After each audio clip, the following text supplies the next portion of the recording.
Nisam očekivala ovoliku podršku i to me uverava da ljudima zaista jeste stalo da se nešto promeni i da im je zaista dozlogordio ovaj sistem. Sad kako će se sve dalje odvijati, čini mi se da zaista mnogo zavisi i od Brisela utorak i zapravo od političke elite i od njihove volje. Koja zemlja dojete?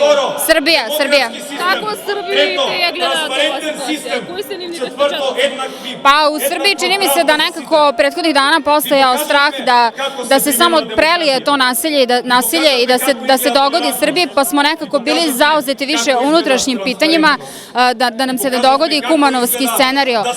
Nisam iskreno čula neke izjave kako bi sad to mogli mi da pomognemo bivšoj Jugoslovenskoj republici. Naravno da postoji interesovanje i medija i naših političkih aktera za situaciju u Makedoniji.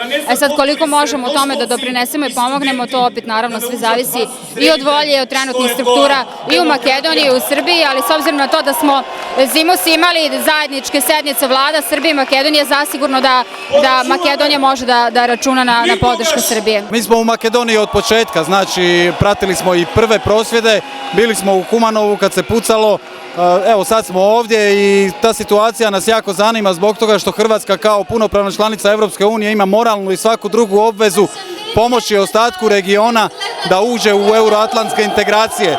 Možda ovo neće biti glavna vijest u svjetskim medijima, ali u hrvatskim medijima ovo je top vijest, ovo što se ovdje događa. I nadamo se samo da će se ono što se mora dogoditi mirno.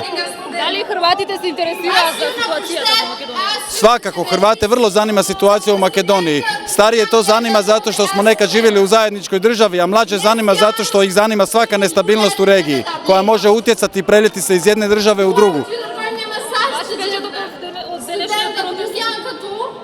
Pa evo ovo koliko do sad vidim, ovo je, ako imaš neslaganje s vlašću, pravi način da se to izrazi. Da mladi ljudi, stari ljudi, Albanci i Makedonci svi zajedno dođu i poruče ono što misle. Ovo je legitiman demokratski način prosvjedovanja. Ovdje ne vidim ništa sporno. Каков е вашият впечаток за ситуацията во Македонија? Ako sada gledamo, izgleda dobro. Mislim, meni se to čini da su ljudi sad 7 dana posle onog događaja u Kumanovu ovdje, svi zajedno, stvarno pokazali vlastima da ne mogu više da se dele. Дали во вашата земја се интересира за политичката ситуација во Македонија? Ja, očigledno se interesira ako smo ovdje bili u Kumanovu i sada, mislim, razumeš i kako smo ispratili svu situaciju. I pre toga smo radili taj primer sa bombama, isto tako sam uzela izjave VMRO PMNE koji su smogli da se odbrane, ali očigledno su stvari sad otišle ispod kontrole. Mislim, meni barem tako deluje. Ostajete ovde? Da, ostaću još koji dan. Čekam sutrašnji protest pa da vidimo.